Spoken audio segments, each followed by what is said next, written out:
모두 주의 이름으로 승리하시길 축복합니다.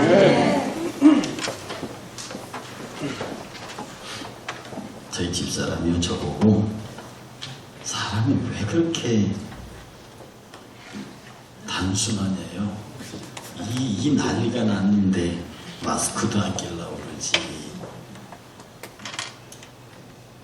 그런데 제가 무슨 말씀을 여러분들에게 드리고 싶냐면, 귀신의 처소는요 어둡고 습한 데입니다. 물이 많고 어둡고 습한 데. 사실은 어둡고 습한 데에 질병이 많아요. 병균들, 세균들, 유충들이 많이 끓는 데가 이 어둡고 습한 데입니다. 성경에서도 귀신의 거처는 그렇게 표현되고 있어요. 다시 말해서 영적으로 어둡고 습한 데. 그러니까 어둡다는 뜻은 그야말로 캄캄한 거죠. 빛이 안 들어가는. 그리고 습한 데는 슬픈 것을 뜻합니다. 그러니까 비관적이고 그 다음에 우울하고 그런 쪽에 악한 영의 역사가 있다는 거죠. 그 밝은 표정과 어떤 자신감 넘치는 그런 행보는요 겸손하지 않는 것과 다릅니다. 어제 우리가 결혼식 갔잖아요. 저는 맨 처음에 우리 김장로님 보고 뒤로 넘어가는 줄 알았습니다. 어디 가셨어 지금? 안 보이니? 저쪽에 계시는구나. 나 넘어가는 줄 알았어요. 혹시 재혼하시나 그랬더니 장권사님 죄송합니다. 아니 원래 그날은 색시 엄마가 좀 이쁘게 꾸미고 나오는 법인데 아니 완전히 새 신랑이 돼갖고 나와서 난 맨 처음에 한참 봤어요. 네, 한참 봤어요. 못 알아봤죠. 이 사람의 왜 화장을 하느냐 하면, 이게 화장이라고 하는 게 원래 영어로 코스메틱이라고 그러잖아요. 근데 이게 헬라어 코스모스에서 온 단어입니다. 명사로서는 세상, 우주, 그리고 원래 세상, 우주 그런 게 코스모스고, 이게 동사로서는 화장하다, 위장하다, 가장하다, 포장하다 뭐 그런 뜻입니다. 그 코스모스에서 코스메틱이 되면서 화장품이 됐는데, 우리 인간이 할 수 있는 수준은 이 10대들이 하는 단장, 20대들이 하는 화장, 여기에서 머물러야 합니다. 그 위에 치장, 변장, 환장 이쪽으로 가게 되면 일 아주 심하게 그 정말 화장을 악용하는 거고요. 그냥 예쁜 단장과 다소곳한 화장 수준에서 머무르면 그것이 우리 모두를 행복하게 합니다. 행복하게 합니다. 그래서 어제 저희 결혼식은 당연히 보미가 주인공이었는데 우리 분에는 장모님 주인공이었습니다. 아주 우리가 행복했습니다. 아주 우리가 행복했습니다. 그리고 많은 분들이 도전을 받았을 겁니다. 나도 한번 해봐. 제가 파마했을 때 많은 도전을 받으셨다 하더라고요. 저는 이제 다시는 파마 안 합니다. 한번 해보는 걸로 족한 거죠. 우리가 이런 질병 같은 것이 닥쳤을 때 두려움, 공포 이런 걸로부터요 오히려 웃음과 밝음과 명랑함으로 자신감으로 나와야 합니다. 제가 지난번 농담삼아 한번 말했죠. 주일학교 어린애가 얘들아 귀신은 찬송을 제일 싫어한단다 그러고 했는데 진짜 밤에 귀신이 딱 나타난 거예요. 이 아이가 혼비백산했다 가만히 생각하니 주일학교 선생님이 귀신은 찬송을 제일 싫어한대. 그래서 갑자기 일어나서 그 귀신을 향해서 두 손을 펴고 찬송을 불렀습니다. 당신은 사랑받기 때문이면서 귀신이 진짜 귀신이 고칼 노릇이죠. 응? 근데 거기에 끝나는 게 1절이고요. 그 제 2탄이 그겁니다. 그 찬송을 다 들은 마귀가 회개했어요. 그 금학귀가 어린아이 행사 두 손을 들고 몰랐어요. 깨닫지 못해서. 찬송은 그런 힘이 있습니다. 우리의 밝음과 웃음과 긍정적인 사고방식과 두려움이 없는, 사랑은 두려움을 내어 쫓나니 두려움에는 죽음이 있다 그랬어요. 지금 돌아보시면 옛날에 중세시대 때 흑사병에 의해서 그 유럽이 초토화될 적에 실제로 흑사병 때문에 죽은 사람보다 그 공포 때문에 죽은 사람이 더 많다고 독자가 그랬습니다. 그러니 여러분들 다 담대하셔야 합니다. 올 테면 와봐. 네가 나를 들어올 수 있는지, 나를 넘어가야 되는지 한번 와보라 이 말이야.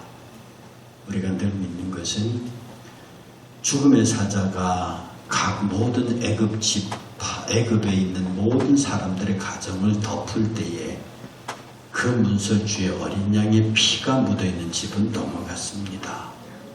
우리가 이런 데 안 걸린다는 말이 아닙니다. 예수 믿으면 이런 게 안 걸리다 그런 미신이 아니고, 그래 내가 사망의 음침한 골짜기로 다닐지라도 해받음을 두려워하지 않는 것은 주께서 나와 함께 하시니라.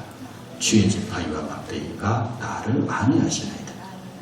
내 평생에 내가 여호와를 따르리니 내가 영원히 여호와의 집에 거하리로다. 그러니까 여러분 자체가 이게 거룩한 성전이라는 의식이 있으면은요, 그런 병균 따위로 무서워할 게 아니라 여러분의 마음속에 공포와 두려움과 부정적인 의식들을 뽑아내십시오. 그럼 우리 몸에 있는 하나님의 창조의 질서는요, 일사일각 대오를 갖추고 외부에서 들어오는 악한 질병과 싸울 전열을 갖춥니다. 뭐 들어온다고 이상한 게 집합 모여 전투대항으로 막 이 일이 벌어지는데, 이 안에서부터 불안, 초조 이런 소위 말해서 적군의 유격대가 들어와고 내 이 몸을 다 방어체계 시스템을 흐트려 놓으면은 그냥 가만히 있다 그냥 넘어가는 겁니다. 그래서 다시 한번 말씀드리지만 담대하셔야 합니다. 누가 내 예배하는 것을 방해하는가? 설사 내가 예배하다가 걸릴 수 있다. 그러할지라도 나는 예배할 거다. 그 자신감, 그 밝은 표정. 우리 술담이 여인들의 표정이 점점 더 밝아져 가요. 술담이 아주 마음에 들어요, 요새. 우리 오군사님 찢어지신다니까. 이렇게 술람미 여인들의 표정이 바뀌고 저와 여러분들이 이런 사태 속에서도 자신감, 할 테면 해봐라. 어쩌다가 내가 이런 질병에 위축될 정도로 약한 교회의 장로는 아니야. 교회 집사는 아니야. 그래 내가 지금 교회 나온 지 얼마 안 되지만 이것에 넘어갈 정도로 여기에 넘어지면 나중에 박해 상황이 벌어지거나 핍박 상황이 벌어지면 그때는 어떡하려고, 목숨이 왔다 갔다 하는 상황이 벌어지면 그때는 어떡하려고, 겨우 이거 가지고 우리가 예배하기를 멈추겠느냐. 귀신은 습하고 어두운 데를 찾는다. 여러분 마음속에 습하고 어두움을 성령의 불로 태우시고 밝히시고 열나게 하셔서 영육간에 강건하시기를 주의 이름으로 축복합니다. 오늘의 말씀은요, 마태복음 말씀 한 장을 읽고 시작하겠습니다. 마태복음 6장 외식하는 자의 기도입니다. 6장 7절입니다. 지난주에는 외식하는 기도에 관해서 얘기했고요. 지난주는 외식하는 기도, 지난주는 골방 기도, 오늘은 이방인의 중언부원하는 기도에 관해서 한번 해보겠습니다. 마태복음 6장 7절 다 같이 시작. 또 기도할 때에 이방인과 같이 중언부원하지 말라. 저희는 말을 많이 하여 들으실 줄 생각합니다. 거기까지요. 당시 이스라엘이 살고 있던 그 지역에는 로마의 통치 지역이기 때문에 이방인들이 많이 왔다 갔다 했습니다. 그리고 이 이방인들은 다 자기 나름대로의 종교 신을 갖고 있어요. 그러니 이스라엘 사람들이 아무리 유일신 신앙을 가지고 버텨도 그들 눈앞에 그들보다 잘 살고 그들보다 부유하고 그들의 지배자고 그들에게 가지고 있지 않은 이상한 것들을 보여주는 이방인들의 종교 행태에 눈이 안 갈 수가 없는 겁니다. 그래서 그 고집스러운 이스라엘 사람들도 자기들 주변에 일어난 이방 종교들이 하는 걸 봤는데 뭘 봤느냐 하면 이방인들의 기도를 본 거예요. 이방인들의 기도는, 이 이방인들 신을 향한 기도는요, 어떤 주문 같은 걸 놓고 계속 그것을 외워댑니다. 역대하 18장에 나오는 그 엘리야와 바알과 아세라 850대 1의 그 싸움에서 그 성경 원문을 보면 바알 이렇게 합니다. 그러니까 바알의 이름을 계속 반복하여 부르는 거예요. 그래서 이것은 최면을 걸고 마취 상태에 들어가게 만들어서 이게 이제 어느 정도 되면 엑스타시로 들어갑니다. 완전히 이 신비경 화물경에 들어가요. 그래서 거기에서 어떤 신적인 역사를 일으켜내는 게 바알과 아세라 선지자들의 특징입니다. 그래서 이 당시 이방 종교의 제사의식은 그 신 앞에 서서 막 춤추고 뛰고 돌면서 똑같은 말을 막 반복해서 사도신경에 나오는 그다데미여 그다데미여 이러는 겁니다. 그렇게 하면서 이 소위 말해서 신의 응답을 끌어내는 것들을 보고 가끔 그런 데서 귀신의 현상들이 나타나죠. 여기 이스라엘 백성들의 눈이 동그래진 거예요. 저게 뭐지? 근데 예수께서 말씀하시기를 너희는 기도할 때에 이방인과 같이 중언부언하지 말라. 그러니까 같은 말을 막 반복하는 거예요. 그런데 문자 그대로 하면 예수님도 중언부언하셨습니다. 어디서요? 어디서 중언부언 기도하셨습니까? 문자적으로 그러지 진짜 중언 똑같이 다 반복하신 게 아니에요. 그게 뭐냐면 겟세마네 동산에서 같은 기도를 3번을 하십니다.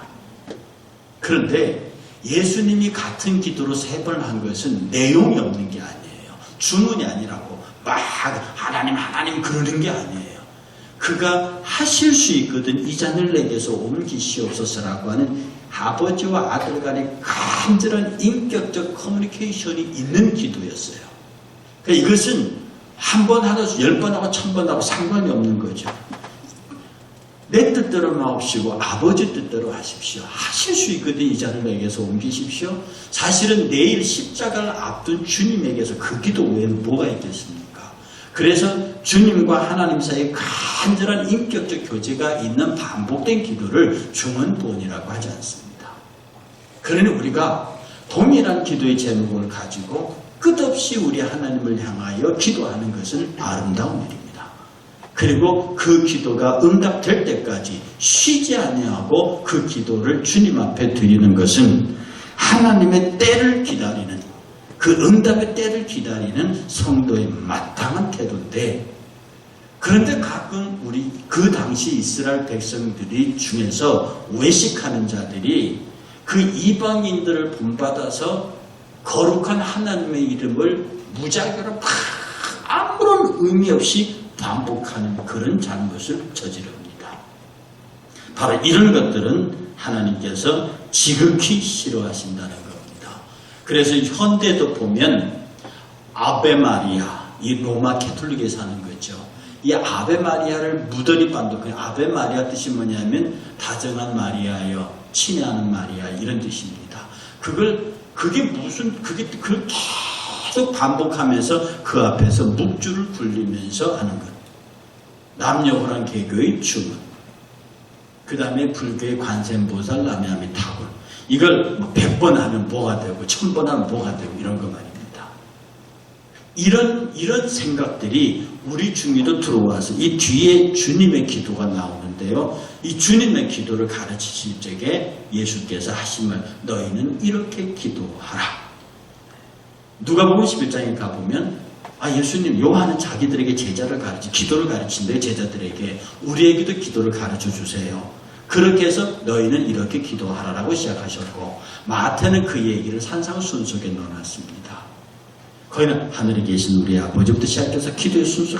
저는 이 기도의 순서를 보면 너무너무 잘 돼요. 그래서 여러분 대표기도 준비하실 때 그 기도 순서를 쭉 따라가면 됩니다. 다음 주부터 이 주님의 기도를 가지고 한 3달 정도 얘기를 하려고 해요. 이 주님의 기도를 보면 뭐를 기도해야 되는지, 어떻게 기도해야 되는지, 그야말로 기도의 순서, 절차, 내용에 관해서 나와 있습니다.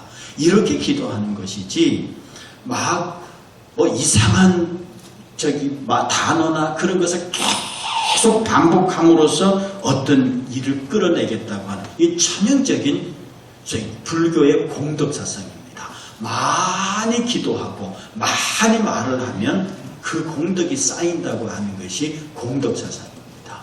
그래서 가끔 있잖아요. 집회 같은 데 가서 이렇게 안수기도 하는데 실제로 어떤 사람은 시간이 길 수 있고 어떤 사람은 1분에 끝나는 수도 있어요. 어떤 사람은 1분 안에 끝날 수도 있다고요. 그러면 그 목사님한테 그런데요. 왜 강사님이 누구한테는 오래 하시고 누구한테 짧게 하냐고. 근데 내가 등 뒤에서 하는데 그 사람이 누구지 알게 뭡니까? 그러나 말을 많이 한다고 그 기도가 힘 있는 기도가 능한 기도가 아니고 적게 한다고 힘 없는 기도나 대충 하는 기도가 아닙니다. 하나님의 기도의 언어는 말의 숫자에 있지 아니하고 그 진심에 있는 것이거든요. 그래서 여러분들이 이 하나님의 말씀 앞에 대할 적에 많은 말을, 의미 없는 말을 반복하게 되면 자기 최면에 빠집니다. 자기 최면에 빠집니다. 옛날에 한참 방언이 유행할 때 저는 여러분들이 모두 방언하기를 축복합니다. 그건 아름다운 은사인데요. 초기에 막 순복음을 중심으로 방언이 막 일어날 때 뭐가 있었느냐 하면 방언학교라는 게 있었습니다. 아마 이 중에도 혹시 방언학교 다니시는 분 있으실지도 몰라요. 나이신 분 중에는. 저쪽 교단에서는 방언 못하면 그 구원을 못 받았다고 했고요. 여기 가끔 갔던 하늘산 기도원은 개도 방언을 한다고 했어요. 그러니까 그 하늘산에 개도 방언을 한다고 할 정도로 방언이 유행하던 시절이 있었는데 그때 방언을 가르치는 학교가 있었습니다. 참 그것이 전형적인 그 이방 교회인 이방 종교의 모습입니다. 이 하나님의 방언은 성령께서 우리에게 주시는 가장 큰 은사들 가운데 하나예요. 그래서 이 방언의 서열을 쭉 따지면 방언이 맨꼬레 변사입니다.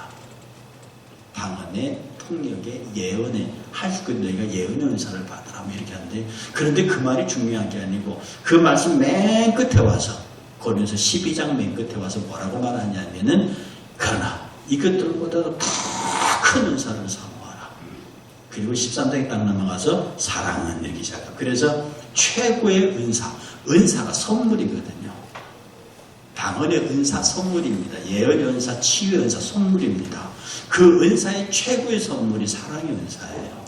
그래서 정말로 그리스도의 마음을 가지고 사랑을 베푸는 사람에게서는 모든 방언과 치유와 예언의 모든 은사들이 그 안에 집약되어 있습니다. 집약되어 있습니다. 최고의 은사예요. 그러니까 여러분 마음속에 누가 보기만 해도 막 이뻐. 근데 사람들은 저 사람 나쁘다고 하면 나는 보면 왜 이렇게 저 사람이 좋은지 모르겠어. 이게 사랑의 은사가 있는 사람이거든요. 그러니까 미움의 마음이 들면 사랑의 은사가 올까 말까 하는 사람입니다.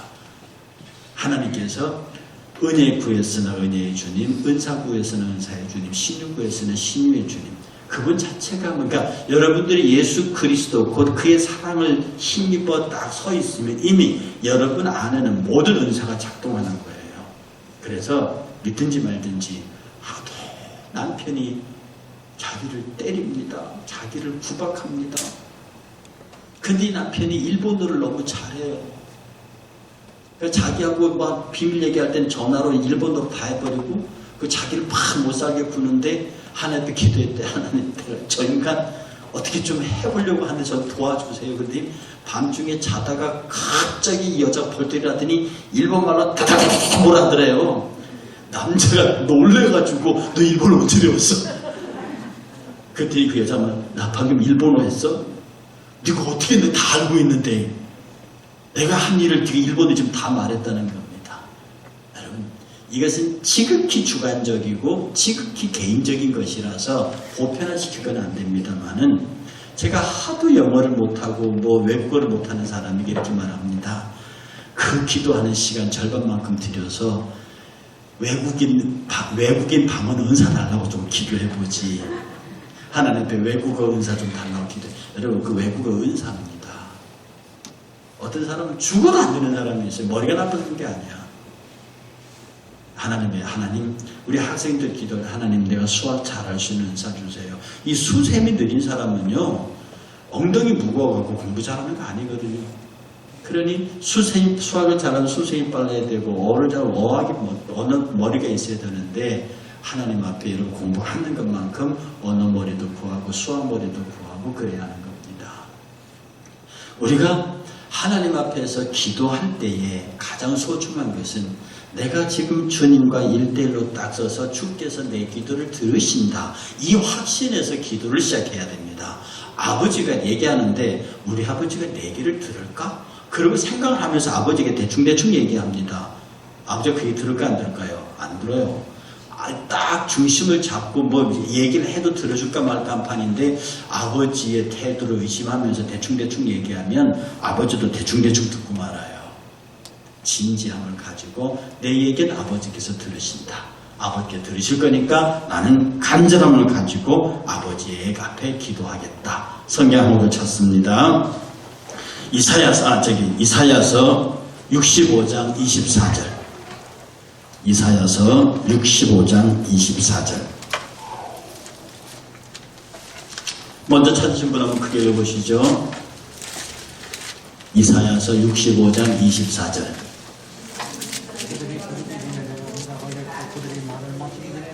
할렐루야. 함께합니다. 그들이 부르기 전에 내가 응답하겠고 그들이 말을 마치기 전에 내가 들을 것이며. 우리 하나님이 우리의 기도에 응답하시는 것에 대한 자신감을 가지셔야 하는 것은 내가 하나님 앞에 기도하러 나왔을 때 이미 하나님은 내가 무엇을 기도할 거라는 걸 알고 계신다는 뜻이에요.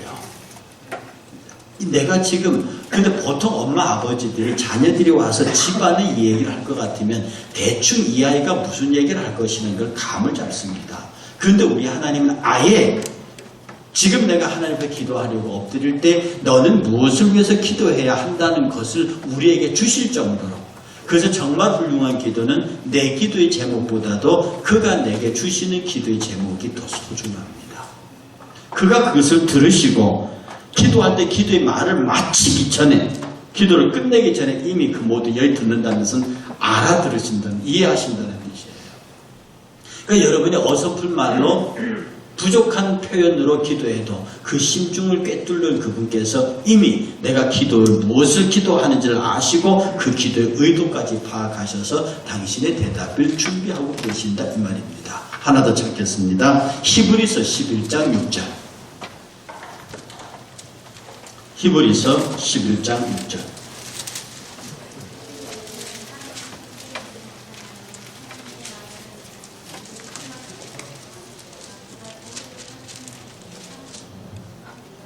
아멘. 다 같이 공동합니다. 믿음이 없이는 하나님을 기쁘시게 못하나니 하나님께 나아간 자는 반드시 그가 계신 것과 또한 그가 자기를 찾는 자들에게 상 주신 이심을 믿어야 할지니라. 믿음이 없이는 하나님을 기쁘시게 못한다. 이 믿음이 뭐냐면 하나님은 반드시 계시고 그는 그를 찾을 때에, 내가 그를 찾을 때에 상 주시는, 찾을 때 만나 주시는 게 아니라 상 주신대요. 이 상 주심의 표현이 뭐냐 하면 내가 기대하고 생각하는 것에 관하여 이미 그 모든 것들을 완성하고 그 기도의 제목의 과실을, 열매를 주신다는 뜻입니다. 내가 기도했어요. 그 기도의 열매를 주셔요. 기도에 응답하는 그 과정이 아니라 그 응답이 끝나서 그 열매를 내게 주신다는 겁니다. 이것이 성도들이 가지고 있는 믿음의 본질적인 내용이에요. 여러분들 그냥 주님을 믿어주는 거잖아요. 참 표현이 죄송합니다만 여러분 주님 믿어주는 거잖아요. 그런데 주님을 믿어주는 게 아니라 우리가 주님 앞에 주님이 나를 믿어준다는 의식을 가지고 그 앞에 서는 겁니다. 몇 번 강조합니다만 믿음은 내가 예수 그리스도를 나의 구주 나의 하나님으로 믿습니다 하는 게 믿음이 아닙니다. 그건 반쪽 믿음입니다. 내가 어떤 사람이 어느 총각의 처녀에게 사랑을 고백했습니다. 이거 분명히 사랑입니다. 그건 반쪽 사랑입니다. 완전한 사랑이 되기 위해서는 그 고백을 받은 남자가, 여자가 오케이 해야 비로소 사랑이 되는 거라고요. 우리가 예수를 믿는다고 말했습니다. 그런데 예수님 내가 당신을 믿습니다라고 말하는데 그분이 나를 안 믿는다, 못 믿겠다고 말한다 이 말입니다. 그거 어떻게 할 거냐는 거예요. 우리의 믿음은 구원, 내가 예수 나의 구주 나의 하나님을 믿었습니다. 믿어요. 그걸로 구원을 받아요. 근데 믿음이 한 번 더 진보하면 무슨 믿음의 문제가 발생했냐면 내가 이 구원 얻은 믿음을 지켜가는 믿음이 필요해요. 내가 구원받는 믿음이 필요하고요. 그 믿음을 가지고 내 구원을 지켜가야 돼요. 안 그러면 한 번 믿음을 죄져도 다 천당 가기 그건 안 되거든요. 내가 믿음으로 구원받고 구원받은 이 믿음을 계속 지켜가야 되는데 이 구원받은 믿음을 지켜가는 게 뭐냐? 예수 그리스도가 나를 믿어주시는 거예요. 여러분들은 예수를 믿습니다. 그런데 스스로 가만히 묻어보면 그가 나를 믿어주시느냐? 지금 여러분 가만히 물어보세요. 예수님 저 지금 믿으세요? 물어 빨리. 지금 빨리 물어보세요. 예수님 저 지금 믿으세요? 주여 할렐루야. 정말 여러분 저 믿으세요라고 했을 때요 주님이 그걸 묻냐 당연한 걸 이렇게 대답하시는 거 하고 글쎄 이렇게 하시는 거 하고 아니야 나 못 믿어 이렇게 말하는 거 하고 그건 왜냐면 그 정확한 대답을 누가 하는가 하니 여러분의 양심이라 합니다. 다시 말씀드리면 양심은 여러분 편이 아니에요. 양심은 하나님 편이거든요. 여러분 양심에게 묻습니다. 양심아 내가 예수님 나 믿어주시니? 빨리 물어보세요. 믿어주시니? 그 믿음이 없이는 하나님을 기쁘시게 못한다는 그 믿음. 하나님이 나를 믿어주시는 그 믿음이요. 하나님이 나를 믿어주시는 그 믿음. 그래서 내가 주님을 믿고 주님이 나를 믿어주시고 내가 말씀에 믿는 자를 보겠느냐. 그래 믿는 자가 돼서 하나님 앞에 우리의 삶을 엮어가면 그건 내가 사는 삶이 아니라 그리스도가 나를 통하여 사는 갈라디아서 2장 20절의 삶을 이루어갑니다. 여러분 이제 밖에 나가셔서 한 주간 동안 지내시잖아요. 그때 여러분의 믿음에 대한 점검을 기도하세요. 우리의 기도는요. 이렇게 시간 정해진 장소에 새벽 기도에 와서 이렇게 하는 것도 중요하지만 여러분의 일상의 걸음걸음 생활하면서 여러분에게 부딪히는 모든 순간순간에 하나님과 대화하는 것이 필요합니다. 하나님 저 지금 설교하거든요. 하나님 어떻게 하실 겁니까? 이거 끝나고 누구를 만날 건데 어떻게 하실 겁니까? 이 계속 하나님 지금 만났습니다. 내 입을 통해서 당신이 말씀하시지요. 어떤 일을 시작합니다. 하나님 이거 어떻게 하면 가장 좋겠습니까? 여러분의 마음속에 끝없이 그와 대화하는 대화가 쉼 없이 이루어지고 그러다가 조용한 시간이 생기면 여러분들의 골방이 돼서 그곳에서 하나님과 깊은 대화를 나누는 게 필요하다는 겁니다. 이렇게 사는 사람의 심정 속에 습하고 어두운 곳이 없어요. 이렇게 하나님과 대화하면서 믿음을 지켜가는 사람에게서 마귀가 터져볼 수 있는 부정적이고 슬프고 아프고 고통스럽게 여기는 그 습하고 어두운 바가 이 안에 없다니까요. 쓸데없는 자신감이 아니라 쓸데있는 자신감으로 충만합니다. 그리고 절대로 그는 세상이 이길 수 없습니다. 세상이 감당할 수 없습니다. 여러분 지금 이 코로나 바이러스 사태 앞에서 여러분 마음이 움츠러지지 않기 원합니다. 여러분 표정이 더 밝아지고 더 자신감이 있어지고 결코 천만인이 내 옆에 만만이 내 오른쪽에서 엎드려져도 그가 나를 어떻게 하지 못한다고 하는 이 담대함이 있어. 그리고 우리가 저들을 위해서 무엇을 해야 할 것인지도 고민해야 합니다. 지금 대구가 난리가 났잖아요. 더 지켜보겠지만 우리가 그들에게 마스크를 사서 보낸다든지 우리가 그들의 힘듦과 대구 교회들의 어려움들을 우리가 챙겨줄 수 있으면 좋겠다. 이렇게 생각을 하면서 어디에 가시든지 다시 말씀드리면 복음 당국이 가르치는 대로 잘 따르시고 타인을 위한 배려, 마스크 쓰는 거나 이런 거 다 손 씻는 거 하시고 그러면서도 여러분 마음속에 질병 따위가 들어올 수 있는 빈자리는 주지 마세요. 그거는 주지 말고 담대한, 당당한, 밝음, 맑음, 깨끗함으로 복 있는 한 주가 되시기를 주의 이름으로 축복합니다. 기도하겠습니다.